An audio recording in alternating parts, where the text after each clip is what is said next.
김경수 경남도지사가 구속된 가운데 박성호 권한대행이 서울구치소를 찾아 김 지사와 공무접견을 했습니다. 갑작스러운 구속에 따른 인수인계를 위한 것이라고 밝혔습니다. 산업은행과 현대중공업그룹이 대우조선해양 매각을 추진하자 우려와 반대의 목소리가 커지고 있습니다. 대우조선노조는 매각 반대 대책위를 꾸렸습니다. 농촌 지역에 주차된 차량만 골라 통장을 훔친 뒤 수천만 원을 가로챈 40대가 구속됐습니다. 통장에 비밀번호를 적어놓는다는 점을 노렸습니다. 일부 자치단체가 직원들에게 한 달 내내 식사를 제공하는 등 단체장 업무 추진비를 선심성 격려비로 사용하고 있습니다. 김경수 경남도지사가 구속된 가운데 박성호 권한대행이 서울구치소를 찾아 김 지사와 공무접견을 했습니다. 갑작스러운 구속에 따른 인수인계를 위한 것이라고 밝혔습니다. 보도에 윤주화 기자입니다. 김경수 경남도지사가 수감된 서울구치소를 찾은 박성호 권한대행. 2시간가량 진행된 이번 접견은 갑작스러운 구속 때문에 인수인계하지 못한 현안들을 공유하기 위해 박 대행이 법무부 등의 요청에 추진된 겁니다. 권한대행이 경남도정을 차질 없이 수행을 하기 위해서 그리고 또 경남의 이익이 훼손되지 않기 위해서 그렇게 특별히 제가 요청을 했고 또 서울 법무부나 서울구치소 측에서 이걸 허가를 해줬기 때문에 이 자리에서 김 지사는 도민들께 걱정을 끼쳐 송구하다며 서부경남 KTX와 제2신항, 스마트산단, 대우조선 인수합병 등으로 인한 고용 문제 등 경남의 현안들을 권한대행을 중심으로 잘 진행해달라고 당부했습니다. 박 대행은 이번 접견에서 김 지사만 파악하고 있던 현안들을 전달받는 등 다양한 정보를 공유했다고 밝혔습니다. 여러 가지 현안에 대해서 그간 이제 지사님만 알고 계셨던 그 문제에 대한 사항을 제가 오늘 전달을 받았습니다. 한편 이번 공무접견에서 보석 문제는 논의하지 않았고 앞으로 필요에 따라 공무접견을 더 요청할 수 있다고 박 대행은 덧붙였습니다. MBC 뉴스 윤주화입니다. 더불어민주당 소속 기초단체장들이 오늘 국회에서 기자회견을 열고 사법부에 김경수 경남지사의 불구속 재판을 요청했습니다. 민주당 소속 전국 시장 군수 구청장 대표단 11명은 남부내륙 철도 사업, 부산항 제2신항 조성 사업 등은 모두 도지사의 열정과 노력이 절대적으로 필요한 사업이라며 사법부가 경남도민을 위해 특단의 용단을 내려달라고 호소했습니다. 한편 민주당 소속 창원시 지역위원회도 오늘 경남도청 프레스센터에서 기자회견을 열고 김경수 지사의 불구속 재판을 촉구했습니다. 산업은행과 현대중공업그룹이 일방적으로 대우조선해양 매각을 추진하자 우려와 반대의 목소리가 커지고 있습니다. 대우조선노조는 매각 반대 대책위를 출범시키고 대규모 상경 투쟁을 예고했습니다. 부정석 기자가 보도합니다. 현대중공업이 대우조선해양 인수보자로 확정됐습니다. 삼성중공업이 매각의 최종 불참 의사를 통보했기 때문입니다. 매각 발표 14일 만입니다. 대우조선해양의 주인 찾기와 조선산업 재편을 동시에 추진하게 되었습니다. 산업은행이 대우조선해양의 매각을 일방적으로 서두르면서 지역에선 우려와 반대의 목소리가 터져나오고 있습니다. 우선 대우조선 노조는 이번 매각이 현대중공업 그룹 밀어주기 특혜라고 규정하고 매각 반대 대책위를 구성했습니다. 또 동종업체 매각 반대와 노조 참여 보장 등 3대 목표, 5대 기본 방침을 마련했습니다. 독과점 문제가 상당히 심각한 문제이긴 합니다, 솔직히. 이게 싹쓸이 하는 건 어찌 보면 현대중공업의 지분을 늘려주기 위한 꼼수밖에 되지 않느냐라는 판단이 좀 들어지고요. 그러면서 노조는 거제시가 중앙정부의 눈치를 보면서 소극적인 대처를 하고 있다며 지역 정치권과 시민단체가 함께하는 범시민 대책위 구성을 제안했습니다. 이보다 앞서 현대중공업 노조도 대우조선해양 인수 반대 입장을 밝혔습니다. 대우조선 노조는 오는 27일 대규모 상경투쟁을 예고하는 등 투쟁 수위를 높이고 있습니다. MBC 뉴스 부정석입니다.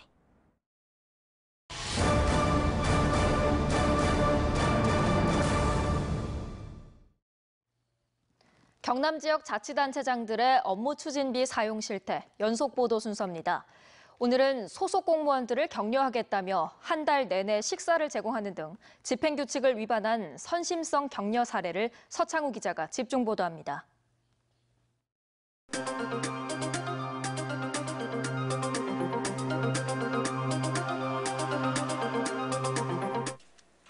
창원시가 공개한 최근 3년치 시장 업무 추진비 내역입니다. 지난 2017년 3월 한 달 동안 무려 18차례에 걸쳐 내부 직원 밥값으로 570만 원을 썼습니다. 6.13 지방선거를 앞둔 지난해 초에는 직원 밥값으로 집행한 비용이 전년도 같은 기간보다 약 2배가량 많았습니다. 집행 명목은 대부분 직원 격려. 직원들 격려 차원으로 많이 집행되는 건 맞습니다. 외부적으로 집행된 부분은 작은 것도 많고요. 관련 규칙에 따르면 소속 직원이 야근이나 비상근무를 하는 경우에만 사용할 수 있습니다. 명백한 업무 추진비 집행규칙 위반입니다. 국민 세금으로 책정되는 업무 추진비가 공공성이 아닌 내부 직원의 결속을 다지는 쌈짓돈으로 쓰이고 있는 셈입니다. 관행화된 형태로 격려금을 지출하는 것은 시민들이 보기에는 좀 낭비라고 볼 수 있는 면은 많이 있는 것 같고요. 위반 사례는 더 있습니다. 양산시는 도민체전 선수들에게 50만 원 이상의 격려금을 지급하면서 증빙 서류조차 작성하지 않은 것으로 드러났습니다. 홍준표 전 도지사는 억대의 업무 추진비를 쓰는 단체장들에게까지 10만 원대 명절 선물을 챙기다 부적절 논란이 일기도 했습니다. 제가 그때 안 있어봐서 잘은 모르겠지만 필요에 따라서 하는 거 아니겠습니까? 뚜렷한 규정 없이 무분별하게 사용되는 업무 추진비. 사용 기준을 명확히 할 수 있도록 조례로 제정하는 등 대책 마련이 뒤따라야 할 것으로 보입니다. MBC 뉴스 서창우입니다. 삼성교통 파업 사태 해결에 중재자로 나선 진주시민소통위원회가 진주시에 대화의 장에 나설 것을 제안했지만 진주시가 이를 거부했습니다. 소통위의 중재도 사실상 실패하면서 이제 대의기구인 진주시 의회가 나서야 한다는 지적이 일고 있습니다. 서윤식 기자입니다. 삼성교통 노조 가족들이 최저임금 보장을 호소하며 시장실 진입을 시도하자 공무원들이 막아섭니다. 대결 국면으로만 치닫는 이번 사태의 한 단면입니다. 사태 해결의 유일한 중재자로 나선 진주시민소통위원회가 진주시와 삼성교통에 보낸 최종 제안입니다. 진주시는 이해 관계자가 참여하는 중간 보고회를 개최하고 삼성교통도 참여하라는 것. 이에 대해 진주시는 소통위만을 대상으로 중간 보고회를 갖자며 사실상 거부 입장을 밝혔습니다. 시민 세금으로 보전받기 위해서 파업하는 것에 대해서는 어떠한 타협도 할 수 없다는 것을 밝혀드립니다. 시민소통위원회에서도 이번 사태의 원인을 잘 살펴서 만나서 대화하자는 제안마저 묵살되자 소통위는 기구의 존립 문제까지 고민하고 있다고 밝혔습니다. 시민소통위는 조규일 진주시장의 공약으로 출범한 시민의 시정 참여 기구입니다. 우리가 제안하는 것을 받지 않았을 경우에 우리는 아무런 역할을 할 수 없기 때문에 이 구성 자체, 이게 위원회 자체가 의미가 없어지는 거예요. 소통위의 중재 실패로 이제 진주시의회의 역할에 이목이 쏠리고 있습니다. 진주시의회가 소통위에 힘을 실어주겠다며 한 발 물러나 있었지만 사태 해결과 시민 피해를 막기 위해 더 이상의 주저할 명분은 없습니다. 이제는 저희 의회에서 나서서 그 대화의 장을 마련해서 이 사태의 해결을 위해서 파업 사태 20여일 만에야 전면에 나서게 된 진주시 의회. 대의 기구로서 제 기능을 못하고 있다는 비판을 뒤로하고 출구의 안내자가 될 수 있을지 주목됩니다. MBC 뉴스 선식입니다. 농촌 지역에 주차된 차량에서 은행 통장을 훔쳐 현금 수천만 원을 가로챈 40대가 구속됐습니다. 어떻게 이런 일이 가능했나 봤더니 통장에 비밀번호를 적어놓는다는 점을 노렸습니다. 이재경 기자입니다.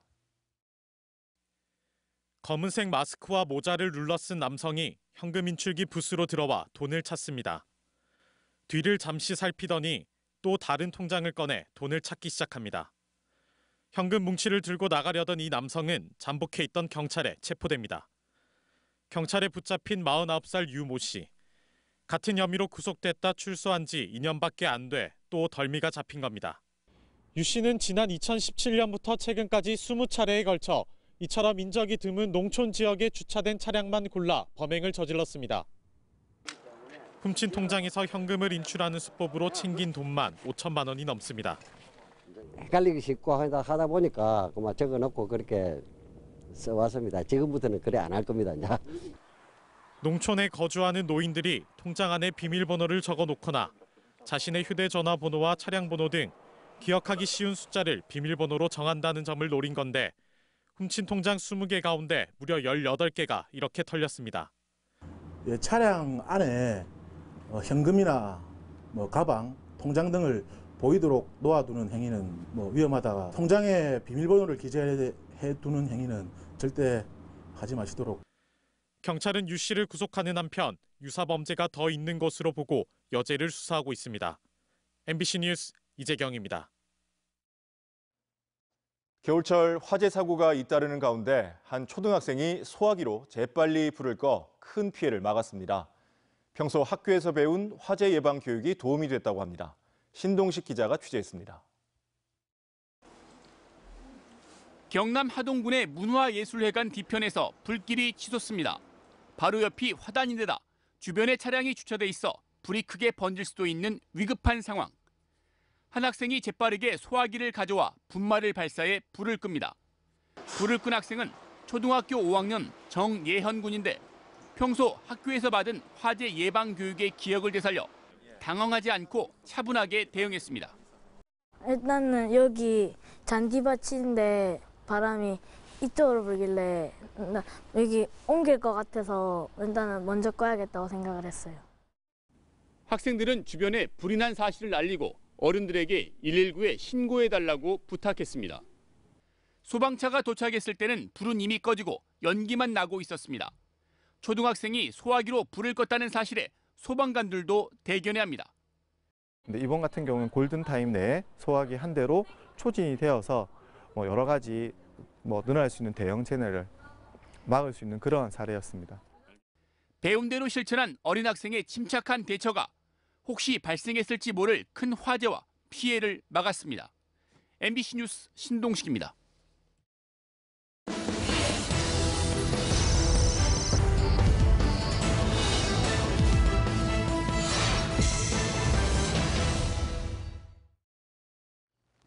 문재인 대통령은 오늘 부산을 방문한 자리에서 김해 신공항의 입지는 영남권 5개 광역단체가 연관된 사안인 광역단체들의 뜻이 모이기 전에 섣불리 말하기 어렵다면서도 결정을 내리느라 사업이 더 늦어져서는 안 된다는 입장을 밝혔습니다.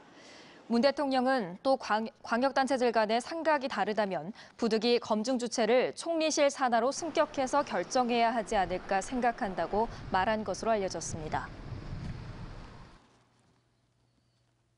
오늘 창원시 칠서정수장을 방문한 조명래 환경부 장관은 낙동강 물 문제는 굉장히 이해관계가 복잡해 다차원적으로 접근해야 한다며 영남권 지자체의 상호 합의가 필요하다고 말했습니다.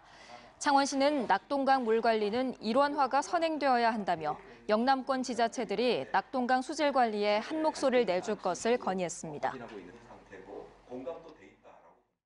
자유한국당 일부 의원의 5.18 망언 사태와 관련해 경남 진보연합이 5.18 정신을 부정하고 망언을 방치하는 자유한국당은 해산하라고 주장했습니다. 이들은 오늘 경남도청에서 연 기자회견에서 유족과 광주, 국민을 모욕한 김진태, 이종명, 김술래 의원, 그리고 이를 방치하고 있는 자유한국당을 강력히 규탄하며 시대에 적응하지 못하고 있는 이 정당의 해산을 촉구한다고 밝혔습니다.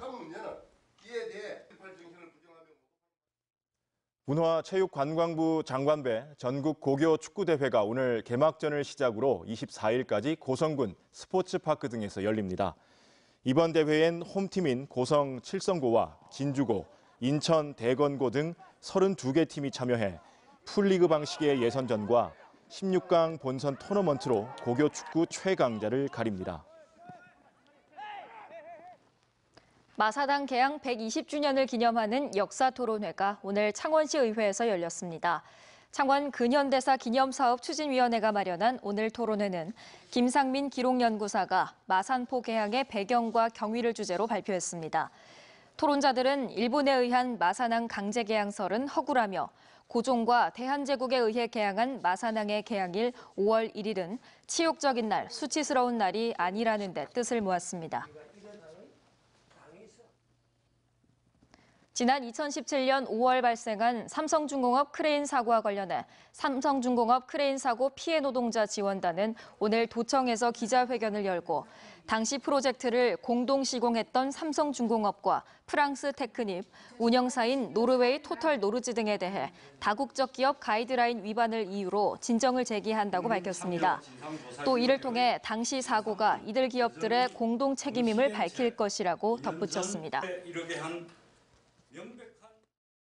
경남교육청의 지난해 하반기 공약사업 이행 평가가 80점 미만인 것으로 나타났습니다. 경상남도 교육감 공약사업 평가위원회가 최근 소위원회별 토론평가와 전체 토론을 통해 7개 영역 47개 공약사업을 평가한 결과 모든 학교 배움 중심 수업 실천 등 28건은 우수 이상, 교복 구입비 지원 확대 등 5건은 보통 평가를 받은 반면 유치원 돌봄 교실 확대 등 2건은 미흡을 받아 100점 가운데 78.3%로 평가했습니다. 경상남도가 올해부터 오는 2022년까지 보건의료 분야 청사진인 중장기 보건의료 종합계획을 마련합니다. 도가 최근 의결한 종합계획엔 의료 접근성 향상과 보건의료 강화, 통합적 보건의료 체계 구축이라는 3가지 정책 전략과 9가지 실천 과제가 담겨 있습니다. 도는 이번 종합계획과 올해 시행계획 최종안을 도의회에 보고하고 이달 말까지 보건복지부에 제출할 예정입니다. 지금까지 경남 소식이었습니다. 시청해주신 여러분 고맙습니다.